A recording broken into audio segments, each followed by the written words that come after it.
बिस्मिल्लाहिर्रहमानिर्रहीम। अस्सलाम वालेकुम friends, welcome to my channel. आज मैं आप लोगों के लिए बहुत ही कम प्राइस में तैयार होने वाली रेसिपी लेके आई हूँ। रेसिपी का नाम है आलू दही मसाला रेसिपी। आलू किसी भी तरह से बनाए जाएं वो बहुत ही पसंद किए जाते हैं, लेकिन आज मैं जिस तरह से आलू बनाऊंगी उस तरह आपने पहले कभी नहीं बनाए होंगे। तो रेसिपी के स्टार्ट से पहले अगर आप मेरे चैनल पर नए हैं और अभी तक आपने चैनल को सब्सक्राइब नहीं किया तो जल्दी से चैनल को सब्सक्राइब कर लें, बेल आइकन का बटन लाजमी हिट कीजिएगा।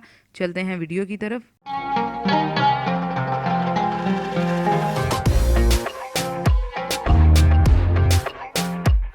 बिस्मिल्लाहिर्रहमानिर्रहीम। तो सबसे पहले हम यहाँ पे 3 अदद मीडियम साइज़ के आलू लेंगे, जिन्हें आपने छील के अच्छे से धो लेना है और फिर हम आलूओं की इस तरह कटिंग कर लेंगे। आलूओं की कटिंग आपने ज़्यादा बारीक नहीं करनी क्योंकि हमने आलू फ्राई करने हैं। फिर यहाँ पे क्या करेंगे हम कि एक कढ़ाई में 1 कप ऑयल शामिल करेंगे और साथ ही इसमें 2 अदद बड़ी इलायची और एक दालचीनी का टुकड़ा शामिल कर देंगे। तो जैसे ही ऑयल हमारा गर्म होता है हम इसमें अपने कटे हुए आलू शामिल कर देंगे। इस पॉइंट पे फ्लेम आपका मीडियम टू लो होना चाहिए क्योंकि हमने आलूओं को अच्छे से फ्राई करना है जब तक ये गोल्डन ब्राउन नहीं हो जाते। दोस्तों वैसे तो आलू हम पकाते ही रहते हैं, मसाले में डायरेक्ट आलू पका लेने का टेस्ट बिल्कुल अलग होता है और इस तरह आप फ्राई करके जब इसको बनाएंगे तो यकीन माने इसका टेस्ट और फ्लेवर इतना ज़बरदस्त आएगा कि आप खुद हैरान रह जाएंगे। तो इस तरह आपने तमाम आलूओं को फ्राई करके निकाल लेना है।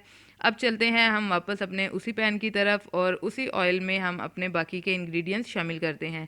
ऑयल हमारा ऑलरेडी गर्म है, इसमें अब हम शामिल कर देंगे 2 अदद मीडियम साइज़ के बारीक चॉप किए हुए प्याज और प्याज को आपने लाइट पिंक होने तक पका लेना है। फिर हम इसमें शामिल करेंगे 1 टेबल स्पून भर के लहसुन का पेस्ट और लहसुन के पेस्ट को भी 2 से 3 मिनट तक हम इसी तरह पका लेंगे जब तक ये गोल्डन ब्राउन नहीं हो जाता और लहसुन की स्मेल ख़त्म नहीं हो जाती। और फिर हम इसमें शामिल करेंगे 4 अदद मीडियम साइज़ के टमाटर, जिनको मैंने बिल्कुल बारीक चॉप कर लिया था। साथ ही हम इसमें स्पाइस शामिल करेंगे 1 टीस्पून नमक, 1 टीस्पून ही इसमें लाल मिर्च जाएगी और 7 से 8 बिल्कुल बारीक चॉप की हुई सब्ज़ मिर्चें शामिल करेंगे।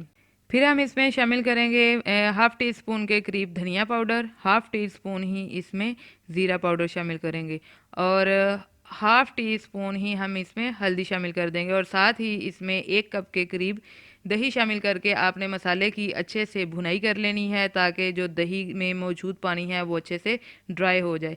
तो जैसे ही हमारा मसाला रेडी हो जाएगा हम इसमें अपने फ्राई किए हुए आलू शामिल कर देंगे। तो मसाला हमारा रेडी हो चुका है। अब हम इसमें आलू शामिल करेंगे और आलूओं को शामिल करते ही आपने बहुत ही हल्के हाथ से इसको मिक्स करना है क्योंकि आलू हमारे ऑलरेडी फ्राई होके गल चुके हैं। अब हम इसमें थोड़ा सा पानी शामिल करेंगे और 1 टेबल स्पून के करीब हम इसमें साबुत ज़ीरा शामिल करेंगे। साबुत ज़ीरा डाल के हम अपने आलूओं को 5 मिनट का स्टीम लगा देंगे ताकि मसालों में जो स्पाइस हैं वो अच्छे से आलूओं में निकल आए। तो 5 मिनट हमारे मुकम्मल हो चुके हैं और आज की हमारी जो आलू दही की रेसिपी थी वो बहुत ज़बरदस्त तैयार हो चुकी है। आप भी इस रेसिपी को अपने घर में लाजमी ट्राई कीजिएगा, इंशाल्लाह आपको बहुत पसंद आएगी। रेसिपी पसंद आए तो लाइक कीजिए, शेयर कीजिए, कमेंट बॉक्स में अपनी राय का इजहार लाजमी किया करें क्योंकि यही आपका प्यार होता है, आपकी दुआएं होती हैं। तो मिलते हैं इंशाल्लाह अपनी नेक्स्ट रेसिपी नेक्स्ट वीडियो के साथ। तब तक अपना बहुत सा ख्याल रखिएगा, दुआओं में याद रखिएगा। अल्लाह हाफिज़।